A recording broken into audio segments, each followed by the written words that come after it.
hard shit, so bow your head and pray to the music.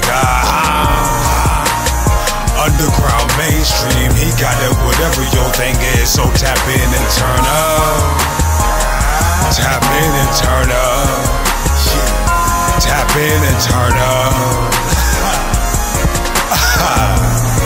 The Noize report is just in, Live a couple of shots, roll up your blunts and then rock to all these tracks. You ain't heard shit like this in your life.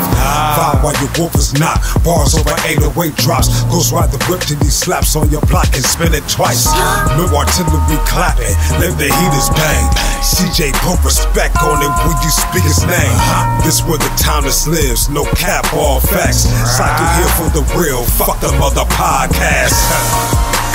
You know you want that hard shit, so bow your head and pray to the music. Underground, mainstream, he got it, whatever your thing is. So tap in and turn up. Tap in and turn up.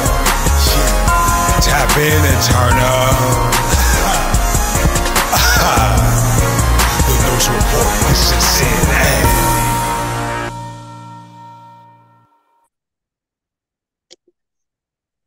I'm the music god, CJ Plain. This is the Noize Report. You know what we do here? We laugh, we have fun, we interview cool and interesting people, or pretty much anyone that I can sort of con into coming on this little thing that I call a show. But today, I have a gentleman over here who he has kind of a very unique background, one that you hear me talk about a lot, and we discuss the topic a lot, but never had anyone who had, I guess, a history of it or a deep knowledge of it like this. So we're going to get in depth. This gentleman's name is Sir Frank Cooper. He's going to introduce himself, give a little bit of background, and we're going to have some laughs and have a lot of fun tonight. How are you today? Absolutely wonderful. And how are you, sir? I am great. I am so honored to have you on here, and I was so glad when I read your biography, your bio of who you were and what you did, and I immediately thought I gotta have this person on the show because this is something very near and dear to my heart, and I don't get a chance to talk about it a lot. Obviously, being the white guy, absolutely, I understand. But tell everyone who you are and give a little bit of background on yourself. Okay. Whatnot. My name is Sir Frank Cooper. I am the original Sir, as a matter of fact. Beyonce and Jay-Z has nothing on me. I was born in 1953, and my father had the fortitude of naming me Sir. And back when I was born, 1952, of course, there was a lot of segregation, and it wasn't until I was about 13 or 14 years old before they actually put my real name on my birth certificate. And I had to prove to them that I was named that from the beginning by way of using the family Bible. Wow. And the name was recorded in the family Bible, and that's how they were convinced that it was real. Yeah. Born in Birmingham, Alabama. Stayed there until I was about 9 years old and moved to Georgia, a little town called Austell, Georgia. And we lived there, and all my formative years took place there, high school, elementary school, all that good stuff. Well, elementary started out in Birmingham, but finished up secular school in Austell, Georgia, went to South Cobb High, and left there and got married, had 3 kids back to back right away, and that didn't work out, and madly in love with the first wife and couldn't get her out of my system because we couldn't stand each other, but we were still in love with each other. Got married again and married to a beautiful lady named Geraldine Bailey from Alabama. Absolutely beautiful woman, inside and out. But I had the entertainment bug up my rump, and I had to go and exercise that right. So we kind of split amicably while I was there in Atlanta after high school. I did some professional modeling, and I started a production called Sir Frank Modeling Crew, and we would model fashion shows around town, down Atlanta. Then I got good enough to where that I was invited to the Bonner Brothers hair show that they used to have once a year. And I started designing clothes and all that. And before I know it, I'm modeling, designing clothes, making a few dollars, and just wasn't good enough. And I decided I was going to go to Los Angeles and give it my best shot. And that's when every dream I ever dreamed, everything I ever wanted, everything came together while I was in LA for about 30 years. I have my own stories of LA and the fabulous early 80s, living 3 blocks off of Sunset Strip, and being the music fan that I was, and watching that whole scene explode when it did. Absolutely. I definitely get the allure of absolutely LA at that time. It's, you know, it's one of them things, like, you can kind of talk about it and tell the stories of it, but the people that were there, understand. Like, they absolutely, you know, like if I were to tell you stories of Venice Beach or Sunset Strip, you would, you know, you'd be able, in your brain, you would to relate smells, you absolutely you would know what I was talking about. The absolutely, especially back in those days, salt water, and the, you know, there's so many things associated with that period. Like I said, you could tell the stories, but if you weren't there, it's kind of just a story. But the people that were there, they can really relate. Yeah. So it was such a unique time, you know, that it was on so many aspects. And it so you are the president of what are known as the AaHAS, which is African American Humor Award Society. I was going to say Appreciation Society. Award Society. Tell everyone what those are and kind of how it got started, like a little bit of history on that. Well, I used to meditate a lot. I learned how to meditate after being affiliated with China. And I never drank, never smoked, never had a beer, never had liquor, never had wine, never had beer, never smoked a cigarette, never smoked a joint, never got into, even though I came up in that era. But I used to see how my friends would do all that stuff and then wake up the next morning and didn't know what they had done the night before. And I didn't want to be like that. Not only that, I don't like things controlling me. I don't like to have a craving to where is the things control me.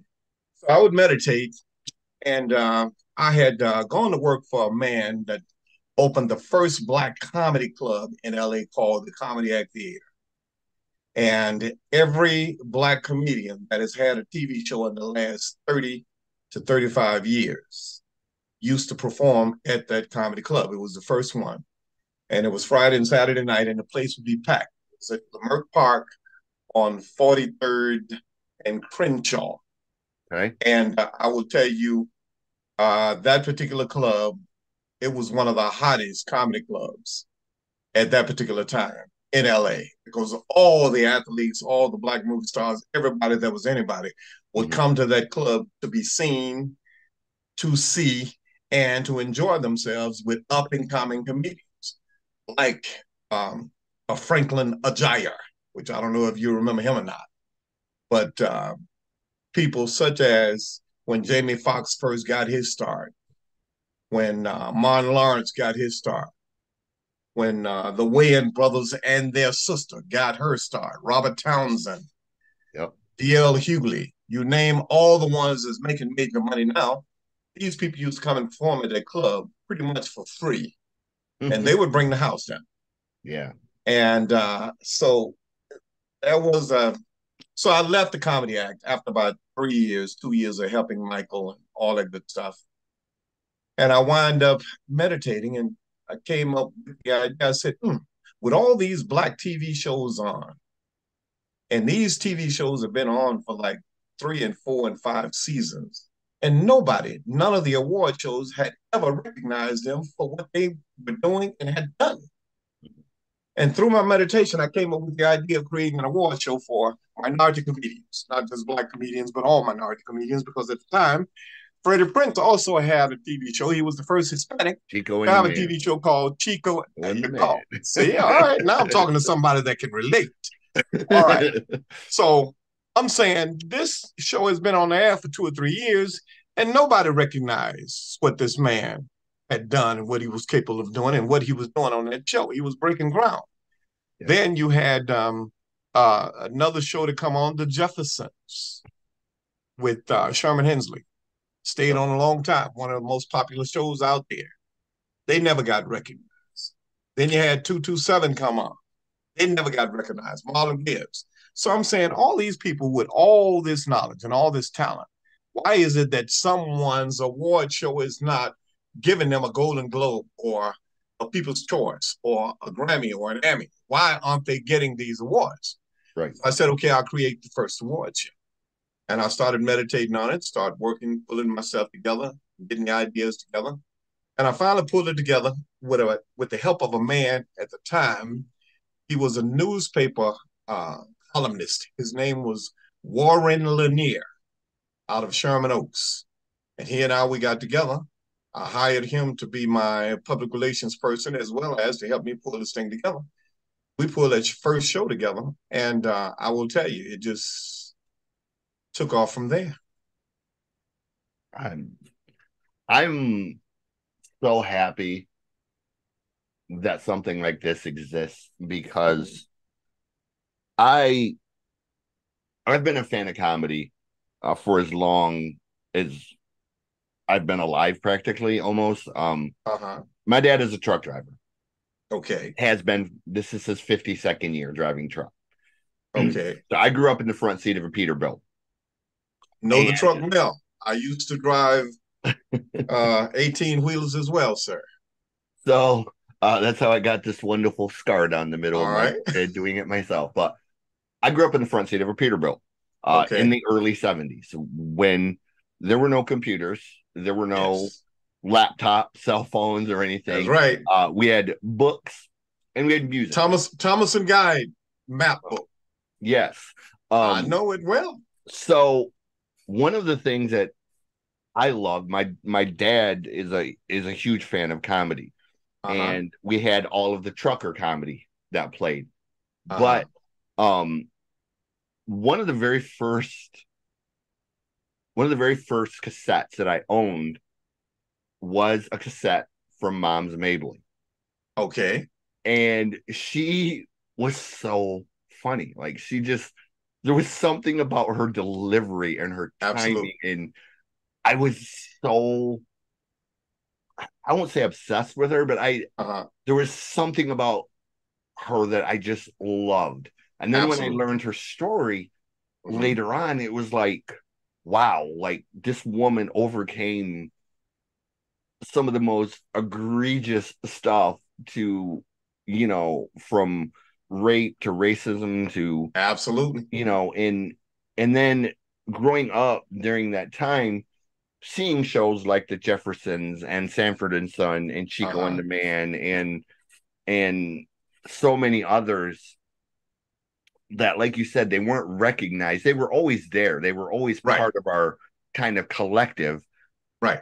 But you didn't see them on the award shows. You didn't see them on the Oscars or the Emmys or any of that. And it was kind of one of them things like, okay, why is it people like Red Fox, other than the blue comedy, wasn't recognized for what they did? People like Della Reese.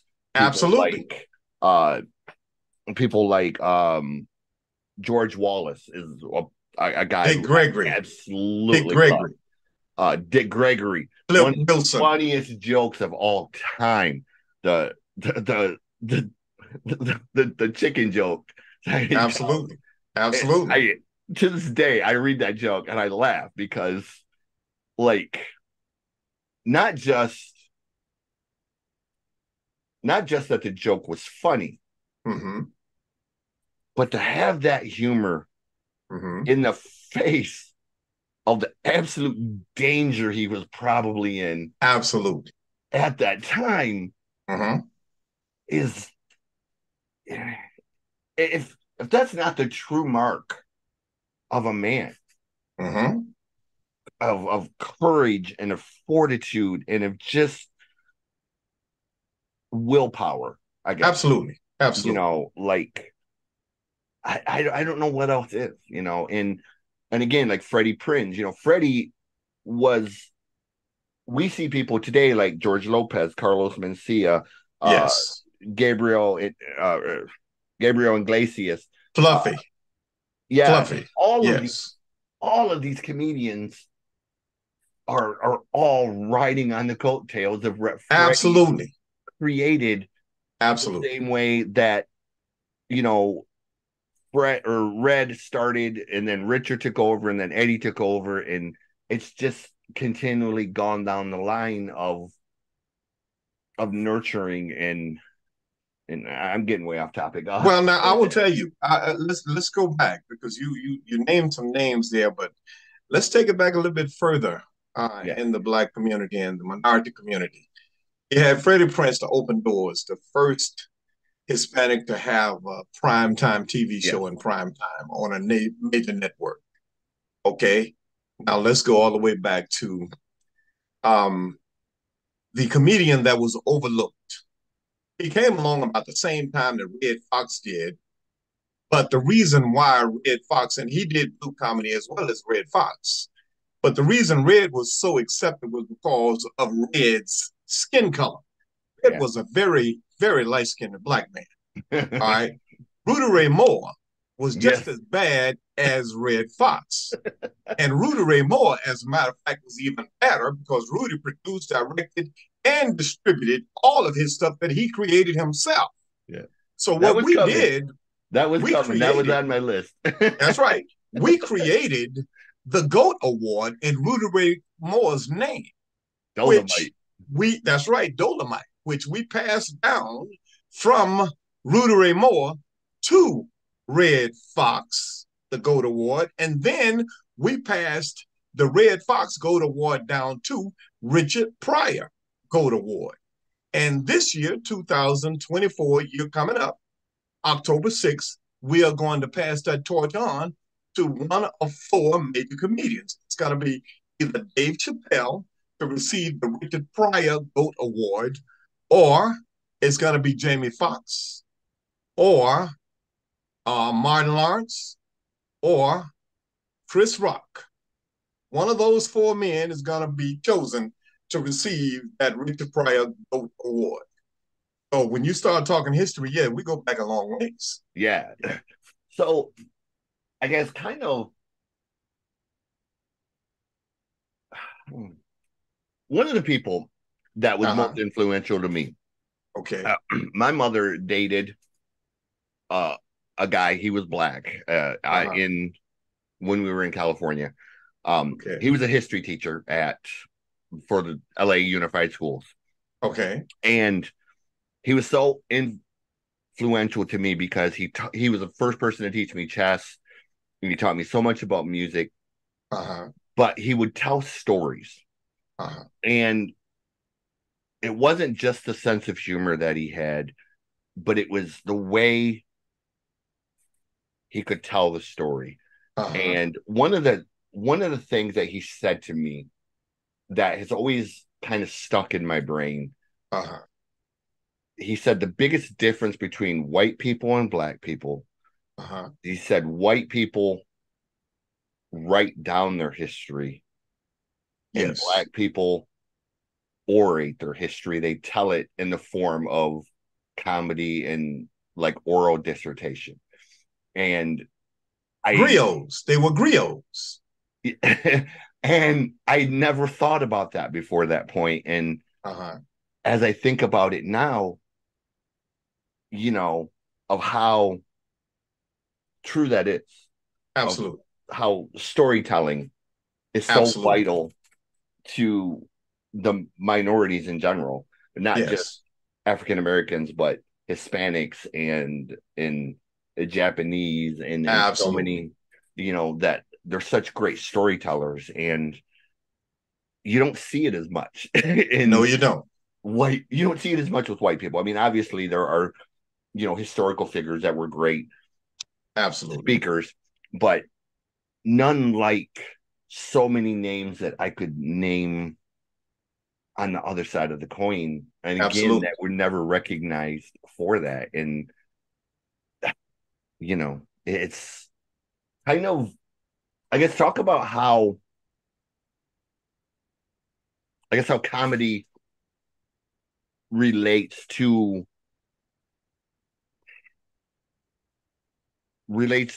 like culture and civil rights, kind of that kind of thing, like how humor was used to teach and motivate and empower. Okay.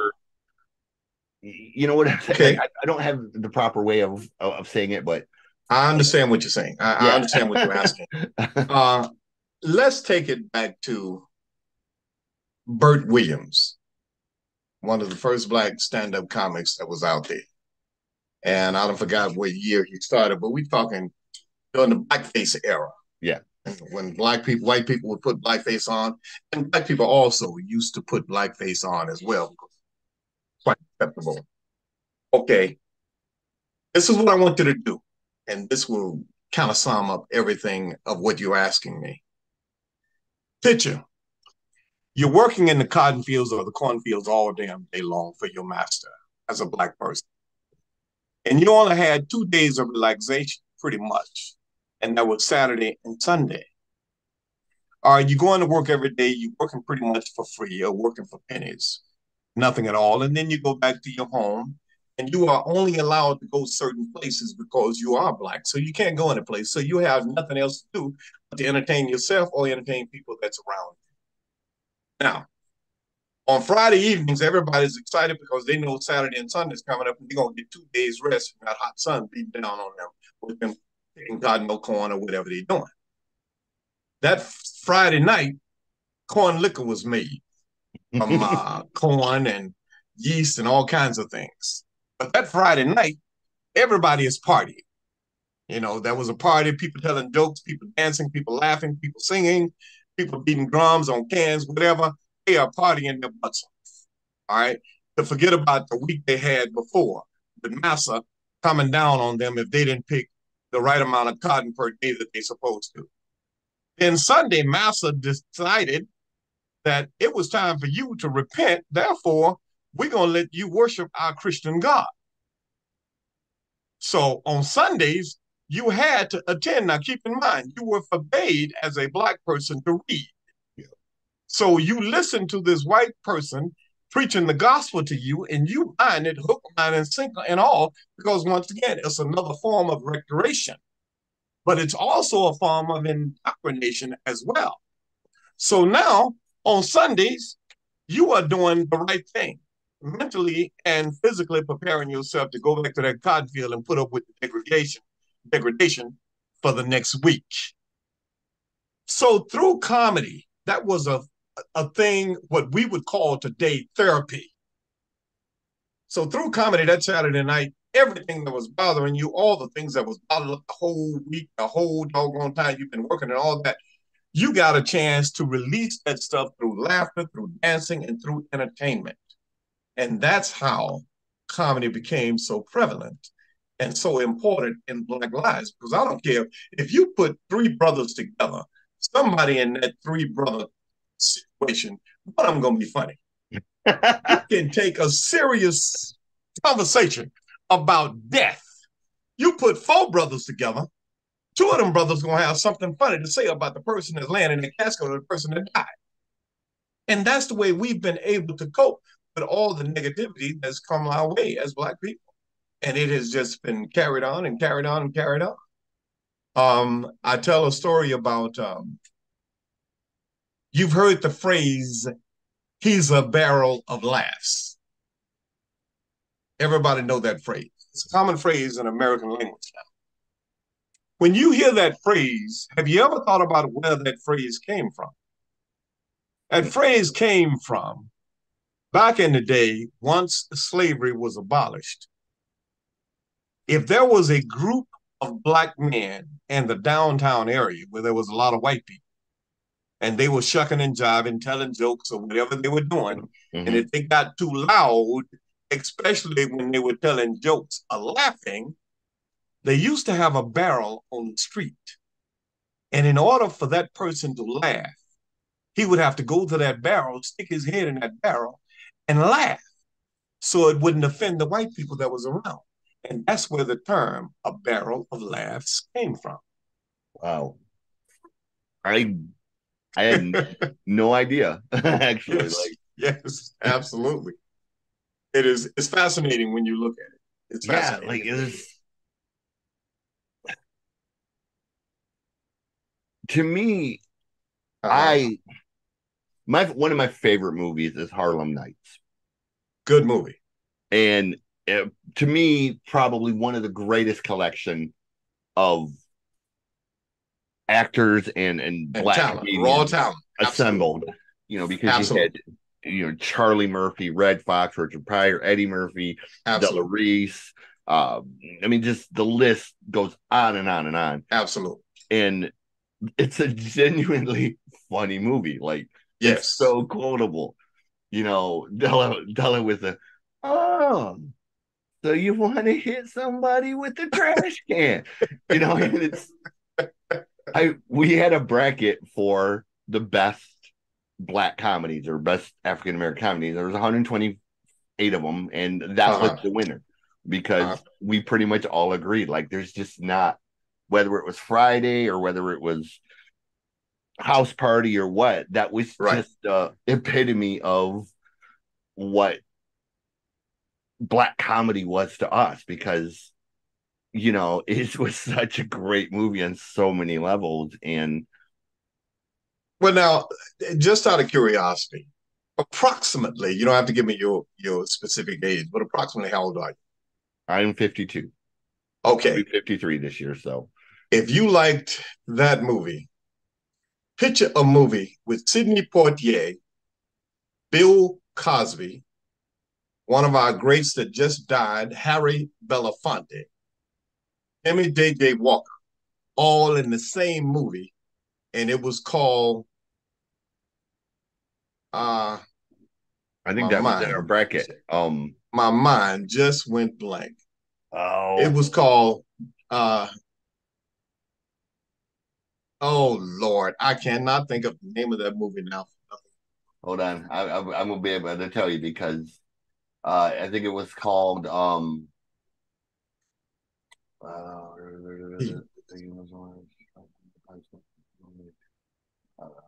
it was called something Saturday Night.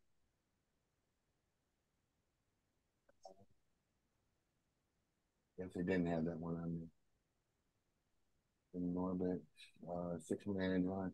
Sorry to bother you. Didn't I turn over the top 5? I can't think of the name of that cotton picking movie. I thought I had that one on there. I seen that one. I seen it making my list. Yes. So I'm aware of that one. Okay. Funny as the Dickens. Yeah, you know. Funny as the Dickens, I'm telling you. Oh my God. Bill's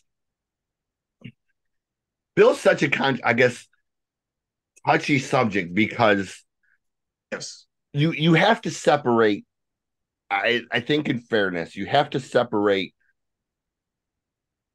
the personal life from the artist life. The artist life, obviously, Bill Cosby was. You can't take away his accomplishments. You can't take away. You cannot deny that legacy. Yeah. Absolutely. So, but at the same time, you can't just not dismiss it. Yeah, you can't just not recognize what he did as well, or purportedly did. Yes. So, you know, there's that, I guess, that fine line where you kind of got to walk with Bill because people tend to get upset. Oh, you mentioned Bill Cosby, blah, blah, blah. Well, it's the same with Michael Jackson. Like, look. Yes. Whether you agree or disagree with what happened in his personal life does not diminish who he was as a musician. His legacy. That's Same with Quincy Jones, you know, all this stuff coming out about Quincy Jones. Absolutely. Okay, well, it doesn't make Quincy any less of a pioneer. Absolutely. In the music business, because let's face it, this man, Michael Jackson, and so many others, again, probably don't exist without Quincy's Absolutely. golden touch. So Absolutely. I think one of the things as a society that we've lost is that ability to kind of separate. Yeah, like separate and realize that it's Hollywood. And not only that, we're all humans. We're all human beings, and we all got our flaws. Yeah. You know, yes. I think what I love, what I miss was if you go back to the 70s and even the early 80s and you watch the old roasts. Okay. Where you had Jerry Lewis and Dean Martin and Don Rickles. Yes. And then you had like Nipsey Russell and Wanda. Sammy Davis Jr. Yeah. Page. They would get up on stage and they would just roast each other. Tear each other up. But they were just they would laugh so hysterically at each other because they realized there was this comedy. And this is comedy. Yeah, like they were, you know, when Red insulted Dean, it wasn't malicious. Right. You know, Don Rickles said some of the most horrible stuff. They would throw Don Rickles right now off the bridge if they saw that with some of the stuff he did. Absolutely. But it was always, again, like Jeffrey Ross says, we only roast the ones we love. Absolutely. And, you know, it's true. I think even today when you see the roasts and that, like, there is that line that sometimes it does get crossed, but it's comedy. Like comedy is supposed to be funny, and everything is fair game. And people forget that. You know, comedy is a vehicle that is used to bring reality to a digestible point. No matter what you say, if you say it in comedy, you can pretty much get away with it. Sometimes. Yes, pretty much. That's why I say pretty much. You can pretty much get away with just about anything if you put a comedic spin on it. And that you can hit any subject. If you put a comedic spin on it, you might get away with it. Your chances of getting away with it are a hell of a lot better than if you said it serious. Yeah. I don't know if you've ever met her. I had the honor of seen John Panette in Little Rock, and opening for John was Thea Vidal. Thea Vidal. A comedian. I am obsessed with Thea. Like, I love Thea so much. Like, to me, Thea is like the perfect woman. She's brash and loud, and there's so many aspects of Thea that is just, you know, and truthful. Truthful. Seeing her in videos, as I had so many times, and then sitting in the third row and listening to her, I laughed until I was in tears. And after the show, her and John both went out into the lobby and they were greeting everybody as they were leaving. And John, you know, his whole thing was being fat and food. Right. I went up to John and I said, look, I know you guys are probably busy, but you know, the national barbecue competition is just down the street. And if you're not busy, you know, I'd love to invite you guys to go with us to the thing. Right. And John immediately is like, get in the car. Let's go. I was like, what? He's like, get in the car. He's like, we're leaving now, so we're first in line. It was like, it was a joke, but absolutely. I was like, well, I can pick you up in the morning. He goes, all right. So we got there at like 7:00, and he was already in the lobby waiting for us. And I was like, okay, well, are you ready? And he goes, well, 1 minute, Thea's coming. And I was just like, oh my God, I'm in love. Like, I get to spend the day with Thea Vidal, and just one of the warmest, funniest women that I love her so much. And very down to earth woman. Yes. Very truthful, very down to earth. Another one with the TV show that should have been so much more successful. The Thea Vidal show, absolutely. Yeah. Where Brandy got her start. For those that's true. That's very true. So I guess I lost my other paper now. Hold on.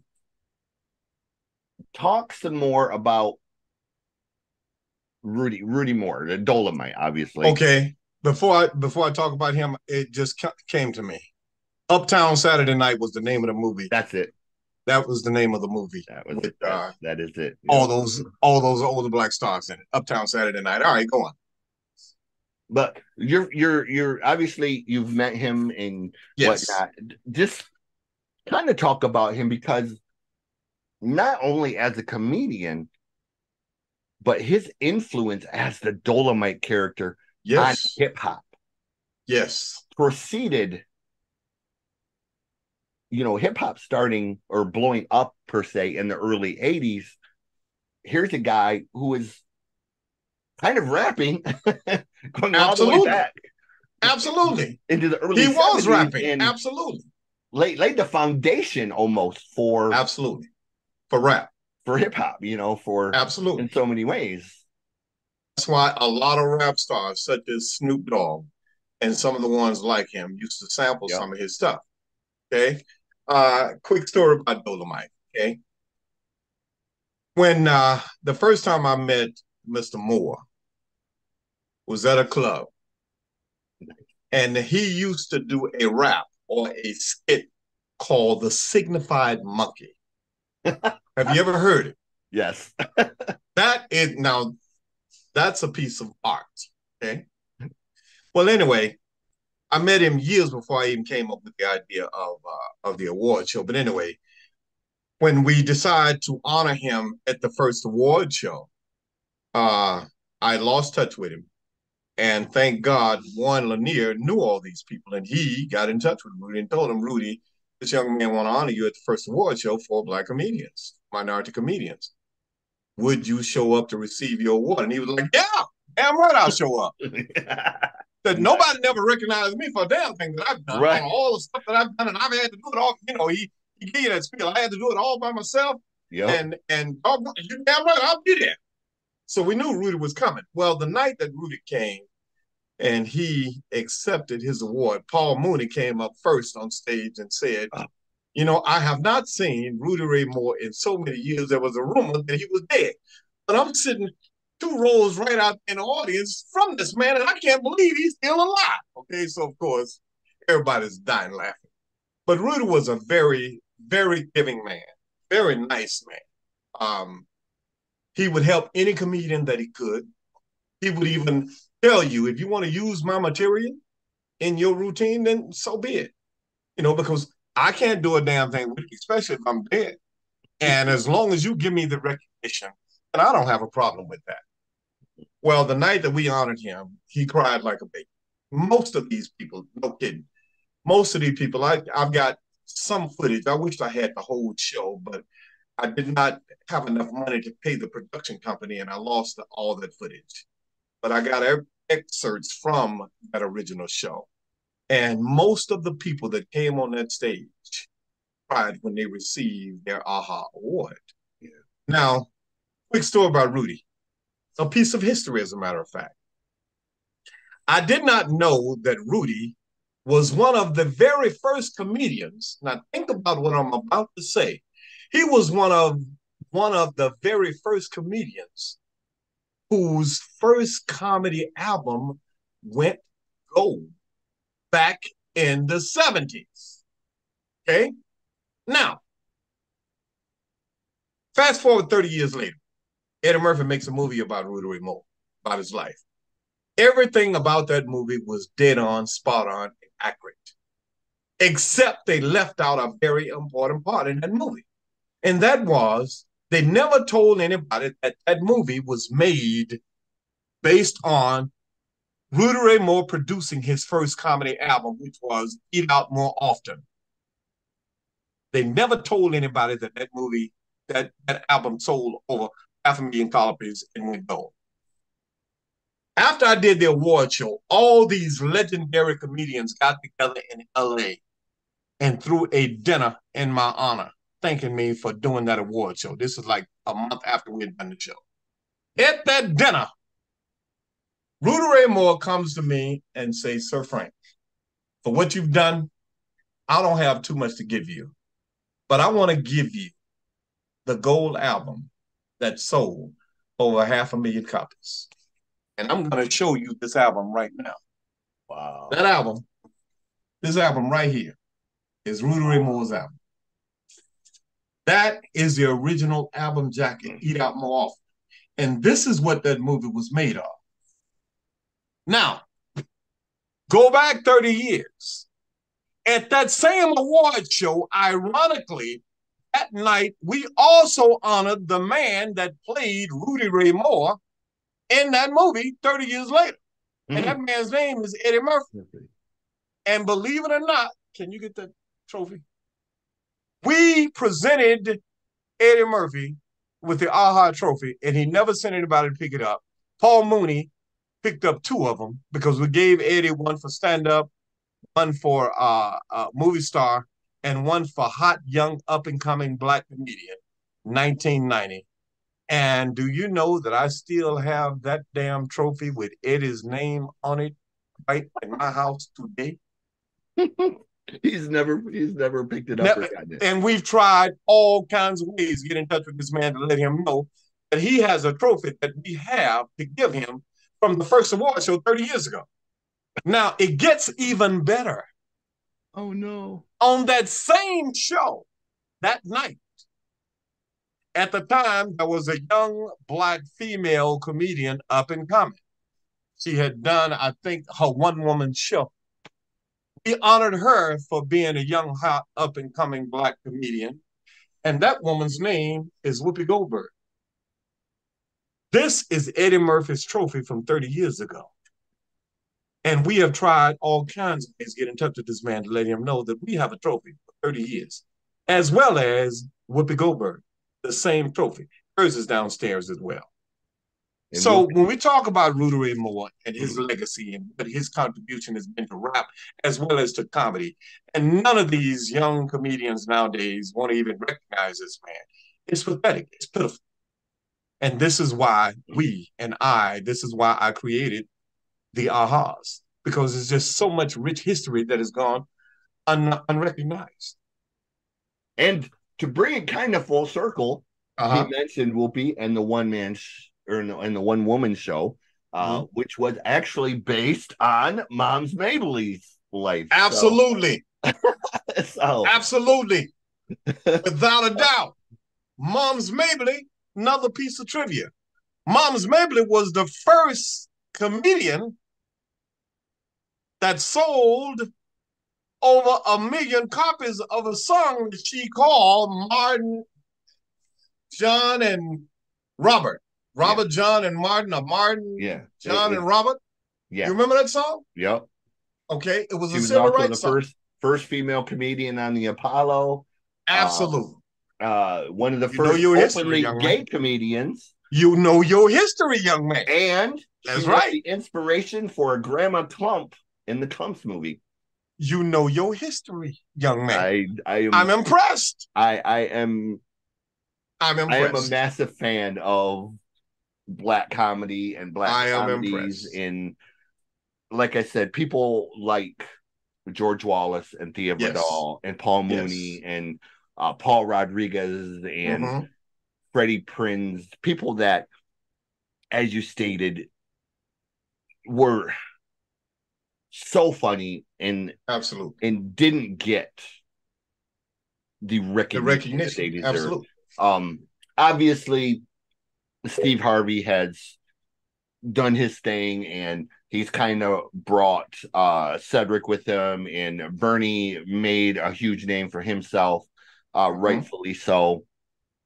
D.L. Hughley made a name for himself as well. You know, for every Eddie and every Cedric, for every Steve Harvey, there are 100 comedians like George Wallace who kind of have made a living sort of just being that guy that you know him from this scene, or you know him from that scene, but absolutely, if you say his name, hey, I went and seen George Wallace comedy show. And who? Well, he had that line in Car Wash. Oh yeah, I know who you're talking about. And you know, it was It's Well, you got a good memory. It's I love great one-liners, and there's always those things that are so memorable. George Wallace, to Yes. me, the most memorable thing when he was on the Arsenio show.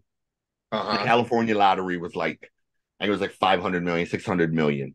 Uh-huh. And they both had their stack of lottery tickets. And Arsenio asked George, he's like, well, he's like, if you win, what are you going to do? And he's like, I'm going to buy everybody in my family cell phones. And Arsenio was like, cell phones? Why are you going to buy him cell phones? He's like, so I can call them all and tell them to kiss my ass. And I laughed because it was like, it was such a great line, you know. And Yes, George, indeed. if you've ever listened to George, George is one of the originators of the Your Mama thing.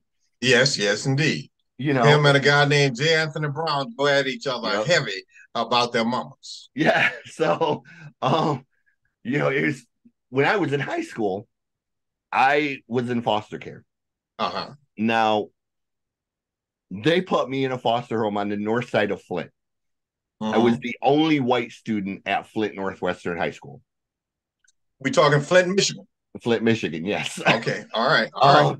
So when I walked into that school that very first day, I opened the doors and I walked in and the whole school stopped. Uh-huh. Everyone looked at me like an alien. Like this dude lost? Like, absolutely. Like, what's a white boy doing, right? And, absolutely. And you know, I was a complete fish out of water. Uh-huh. But I was very lucky, and I made friends with a couple people who ended up being famous rappers, and kind of took me under their wing and taught me the whole, you know, I guess what it was like to the Black culture. Yeah. Yes. Okay. And you know, I survived it, and I came out better for it because absolutely, it was an experience that I would have never got had it not been for that. And absolutely, one of them people was MC Breed. I became friends with MC Breed and the Dayton family, and I guess if you're not into hip hop, you would know those names. But oh man, you going way back. Yeah, I remember MC. I'm old. Yeah, you going way back. I'm old. Like, yeah, I'll admit it. But I got so much insight, and then, like I said, I got to move out to California and live with Mom, and I experienced Sunset Strip and Venice Beach and Englewood and Gardenia, and this was before the gangs kind of took over. Absolutely. And it was, again, I ended up at this school that was mostly Hispanic. Mm-hmm. So I was kind of the white kid in the class. Another culture experience. The teacher, because I was white, loved to have me read. Mm-hmm. And I hated it because I hate reading out loud, and I hate having someone read to me. And I don't know why that is, but I would have to stand up in front of the class and read, and it was just, I felt so out of place because I felt like, I don't know, like I felt like, I can't explain it, I guess, but you know, I felt like she was holding me up an example of what everyone was supposed to be, because you felt like the unicorn. You felt like the unicorn among our horses. Yeah, like, I understand. You know, like, why can't somebody else read? And absolutely. She's like, well, I like when you read. And I was like, why? Like, there's nothing special about me. And then I found out, well, you know, I read 700 words a minute. So I guess I read better, or I tested higher than everyone else. And like I said, I just hated it. And to this day, I don't like reading in front of people. Like, I'll talk all day long. Well, I will tell you, since you're talking about reading, a couple of years ago, there were two comedians at an award show discussing being called on to read in front of the class. And it was the funniest 5 minutes or 10 minutes that they did, totally unrehearsed. And that was D.L. Hughley and Dave Chappelle. They did an award show talking about reading out in public and how they hate it. And it was the funny, and it wasn't a routine. They were telling the truth, and it was funny as hell. Yes. I can imagine those two would just. Oh man, you gotta, if you get a chance, pull that up, take a look at it. Like there's, like I said, I'm so thankful for the experience of attending that school and getting that culture shock, but getting that cultural education. Yes. Like yes. I learned about hip hop at that time. I learned about Malcolm X. That's where I learned about Malcolm X. And I'm a huge fan of Malcolm X because Malcolm was such a powerful person. Again, someone who overcame so much to become who he was. And, I love an underdog, I guess. Yes. And I love somebody who comes and really just beats the odds, even when they're not supposed to. And that I guess it relates to that because so many comedians come from nothing, and that's like humor is literally what saves their life. Like humor absolutely brings them from nothing, and it's such a great escape. Well, when you think about the power of comedy, see our undertone of the upcoming award show is going to be healing with laughter, healing the world through laughter. Okay, that's what we're doing. Because talk about you were talking using comedy as a healing tool. Absolutely. When you were talking about the movie that Eddie Murphy and Richard Pryor and Red Fox was in, he's talking about that to give you a sense of how we as Black people used to treat each other and how we would get along. Remember Ella Reese and Eddie, how they would bicker and fight with each other in that movie? And Eddie wound up shooting her in her foot. You remember that? Blew my pinky toe off. That's right. And she still said, "Come here, baby. I still love you." But even though and that's just the way we as Black people have always exerted our negative energy. Yeah. And that is, we always heal it through comedy.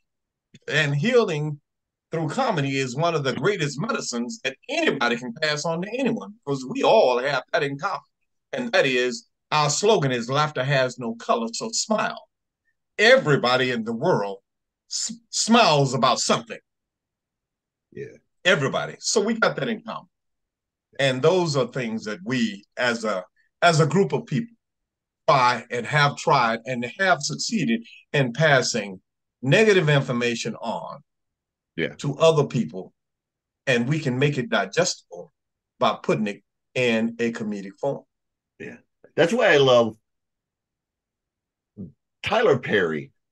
Love the man or hate the man. There's everyone's opinion is different about him. But when he plays controversy about him, absolutely. When he plays the Medea character, the reason I love that character so much is because it's everything you just said. Medea, as gruff as she is, as harsh as she is, as mean and spiteful as she is sometimes, there's always a lesson, and she'll whoop your butt, but it's out of love, and it's out of right. And come back and hug you and feed you within the next minute. Yeah.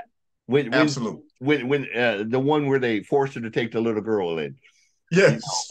And it's such a great example of real life Black life. Yeah, because it really is, Martin Lawrence when he played Big Mama. Yes. Another movie that I just, no matter how many times I watch it, I laugh until my ribs hurt because it's such a great example of that Black experience. Yeah. And as the white guy who isn't Black and didn't grow up per se in a Black household or whatever, I kind of had that brief kind of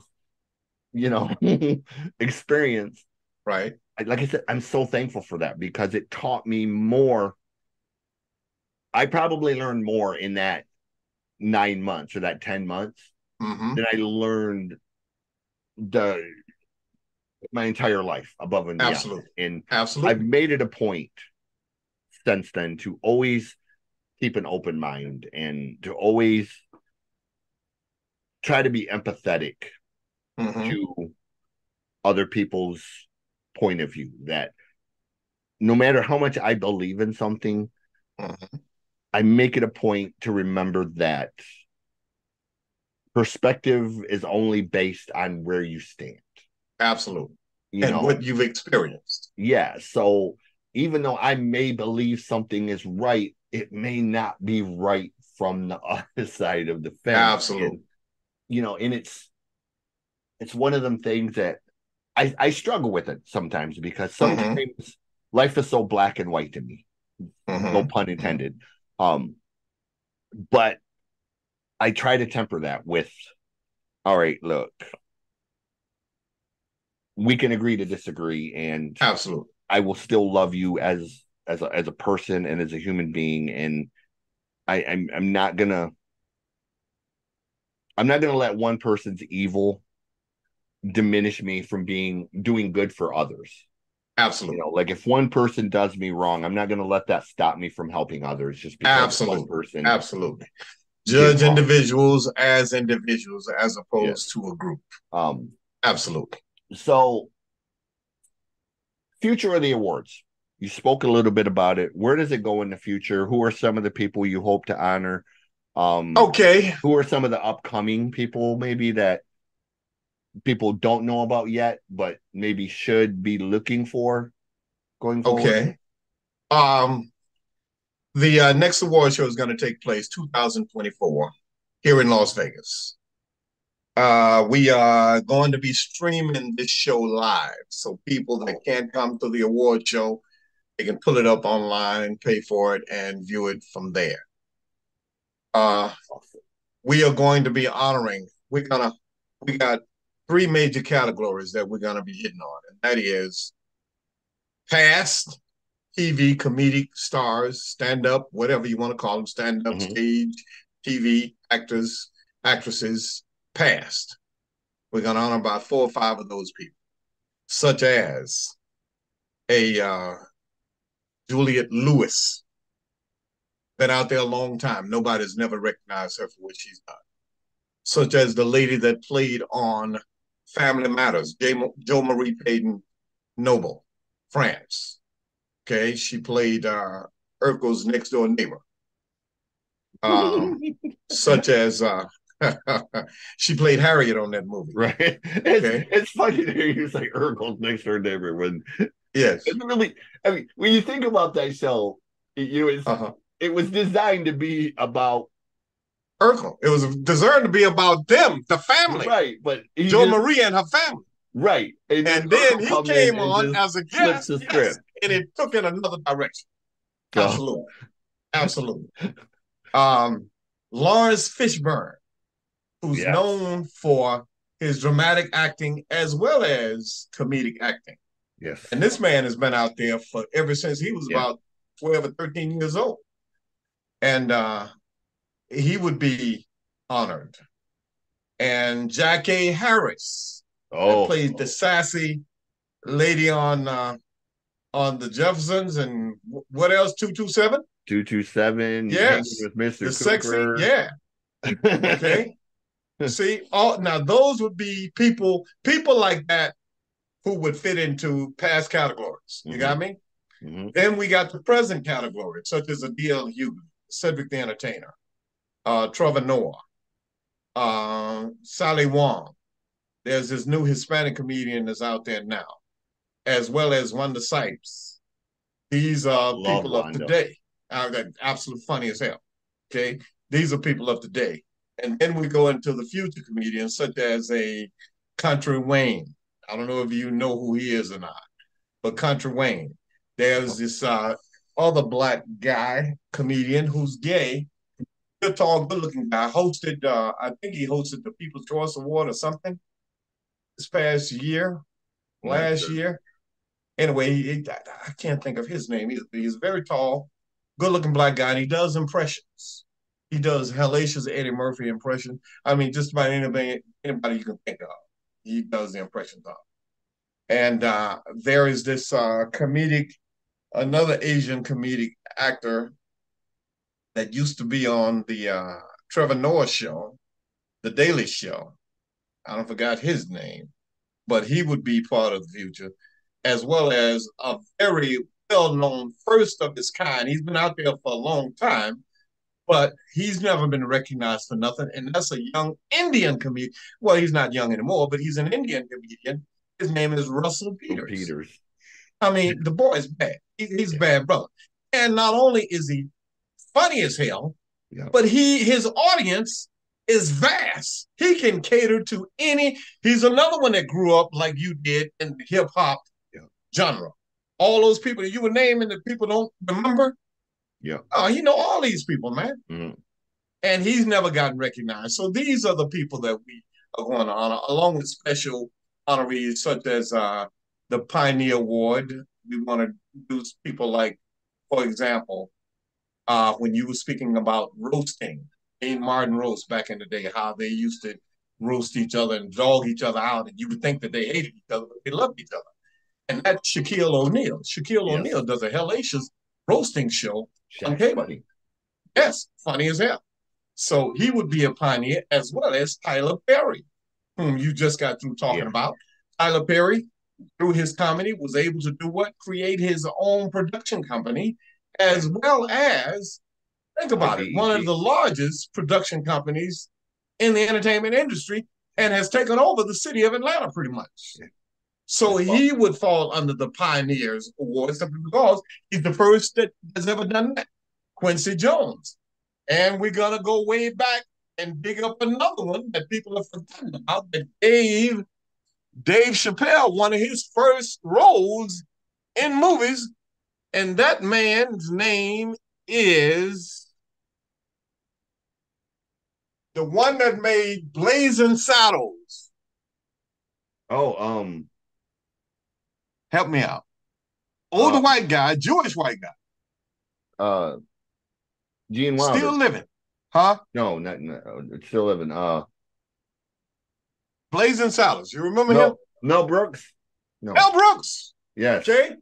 We're gonna dig Mel Brooks out of the woodworks. Mel Brooks is a national treasure. Absolutely. Absolutely.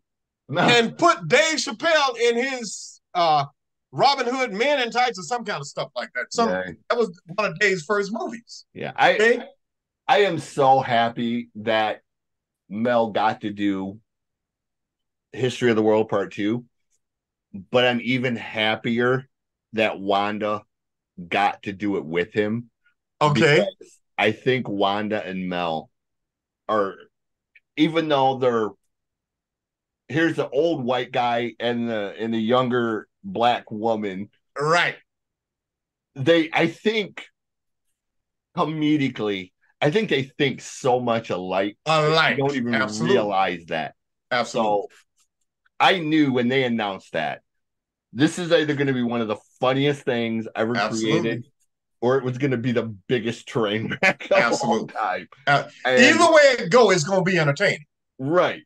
And I haven't seen the entire thing yet, but I have laughed so much because Mel is another one that, like Don Rickles, has been able to use some of the most outrageous. Absolutely. Yeah.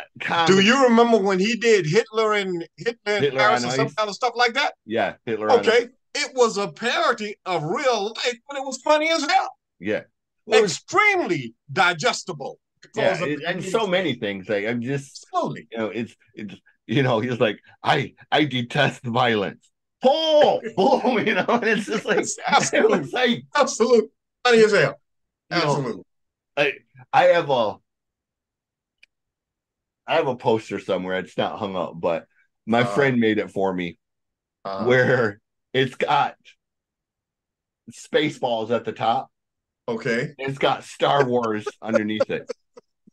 And basically the poster says, every great movie unfortunately has a crappy mimic.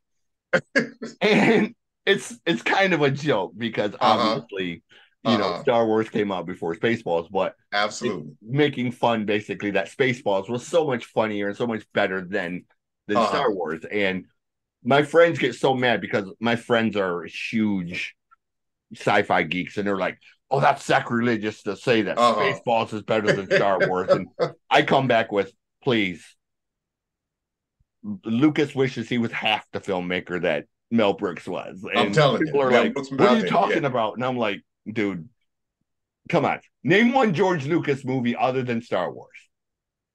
And they're kind of like, I was like, "Now name Mel Brooks's movies." And they can name like 5 or 6 of them. And I was absolutely like, off the top of the head, itself, doesn't it? Like, absolutely. And they're like, "Well, I never thought about it that way." And I'm like, "Yeah, like Mel hasn't won the awards that Lucas has won." I'm telling you. And see, this is what I'm talking about. This is what the AaHAS are about. Yeah. You see, now last year we honored our first non-minority comedian, and that was Jay Leno. Okay. We gave Jay a Lifetime Achievement Award. Now, a lot of people don't know this, but Jay Leno's knowledge about comedy is vast. Yeah. Okay. And Jay Leno, him and George Wallace put together the first Green Book movie.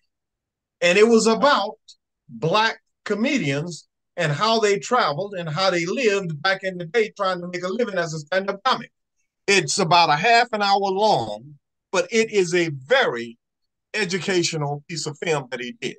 And when we discovered that, I said, no, we got to honor this man because he did not forget the people that paved the way, even though a lot of them was Black. Basically, you're talking about the Chitlin circuit. Absolutely. Look at you. All right. I'm impressed. I'm telling you, man. I'm impressed with you. I'm impressed. You're right, the Chitlin circuit. For those of you that don't know, the Chitlin circuit was the how do I put this?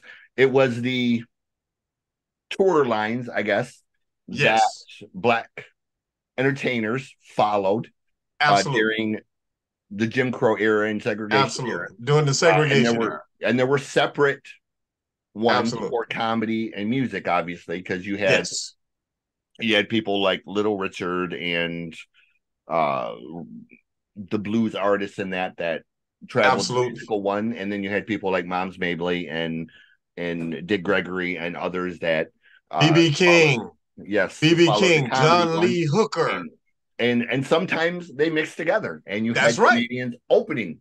That's right. So, but it gave us, even through horrible, ugly times. Yes. It gave us some of the greatest entertainers and comedians and civil rights people. Absolutely. Dick Gregory, for example. Perfect example. Not only a comedian, but Dick Gregory is the first Black man to run for presidency of the United States. Seriously. He was the first one to pull a platform together, running for presidency of the United States. And then look at what he did with his comic abilities. He took his comedy abilities and brought the awareness of the unequalness of Black people and white people through comedy to the forefront. I mean, when you think about think about this, we honored these people in the first award show. We honored Dick Gregory.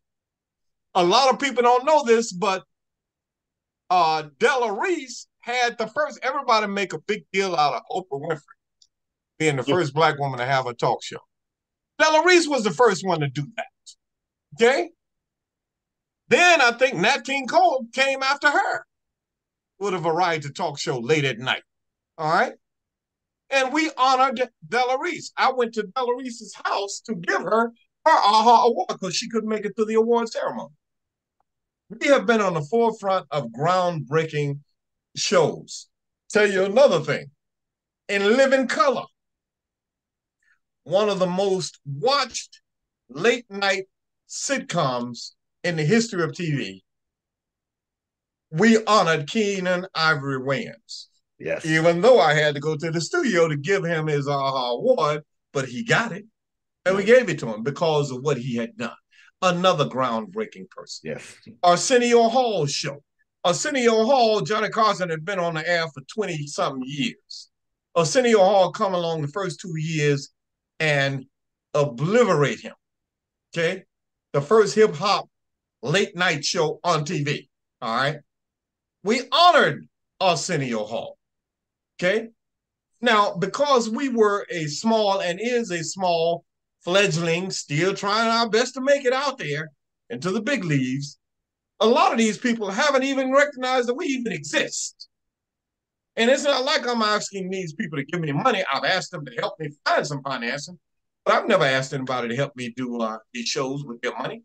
I've done all this stuff out of my own pocket for the last 30 years because I believe in what it is that I'm doing, and there's a legacy that needs to be preserved. Yes. And that's why the AaHAS exist. And hopefully we'll be able this year, when we do 2024, hopefully somebody will come along and say, okay, it's worthy. We need this. If nothing else, but for our historical records when it comes to comedy in America. Absolutely. Absolutely. I am so honored and so thankful that you allowed me to have you on here.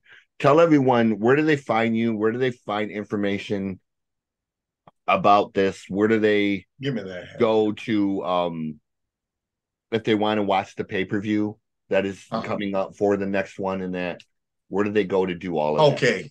You can follow us on It's the AaHAS. ITSTheAAHAS.com.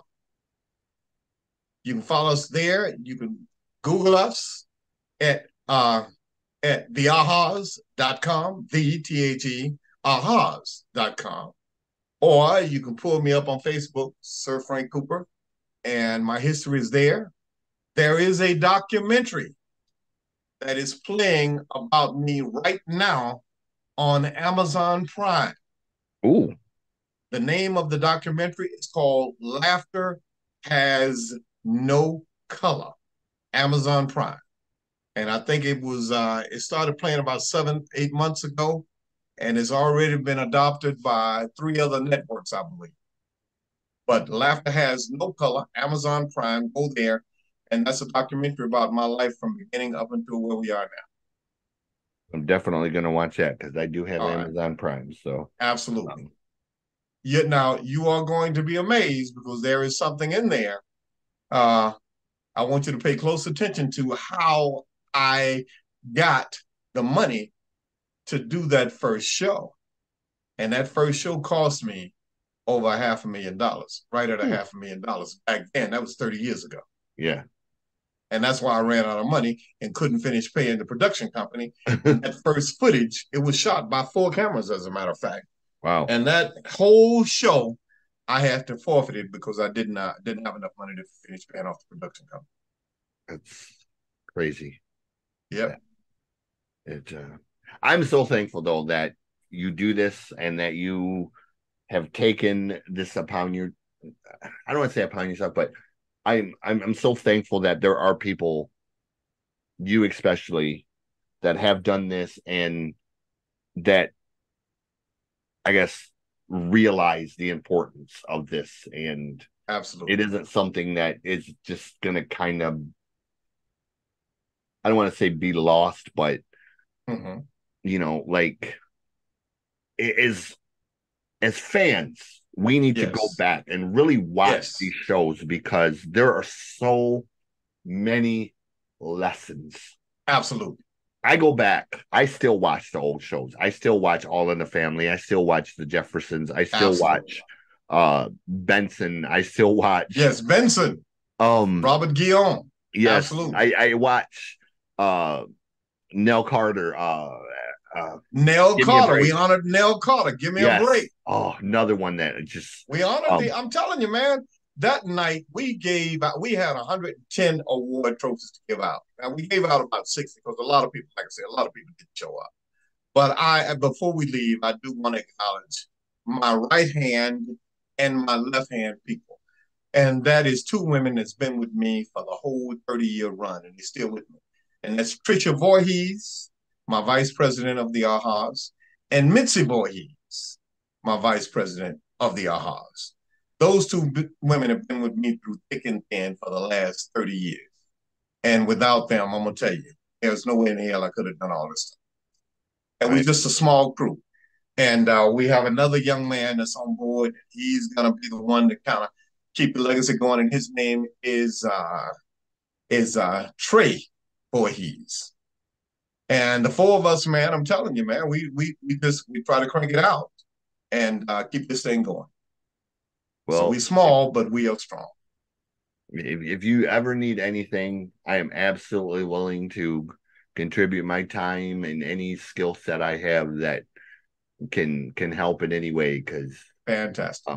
This is, like I said, this is something that is very near and dear to my heart, and I have received so much knowledge and pleasure and so many things from people over the years that are involved in this field, and I would not be the person I am without so many people contributing, comedians and actors and absolutely, you know, more than I could even name. I mean, obviously I've named a bunch, but every single one of them in some way have influenced me as a musician, as a songwriter, as a writer, as a human being to be a better person. Absolutely. And like I said, that's why when I got your thing, I knew that if I didn't do any other interview from that list, that had to have you on the show. And I'm so thankful you allowed me. I will tell you, when you after you watch that documentary, we might have to do another one because there's going to be a lot in there you want to ask me about. A shout out also to my publicist, Miss Stella Jones. Yeah, and I want to thank her for thanking you for allowing me to come on your platform. I really do. Yeah, and Miss Jones is fabulous. She has been so helpful and so wonderful to work with. So, huge shout out to her as well. To their great publicists. Great publicists. Yes, are so hard to come by. That they are. She has been just fabulous. So absolutely, absolute kudos to her as well. This is a Noize Report. As always, we end this with the same old thing: be well, treat each other with kindness, and remember that no matter what you're going through, music heals. Absolutely, and don't forget, laughter has no color, so smile. Yes. Thank you so much. Have a wonderful day. Hold on one second.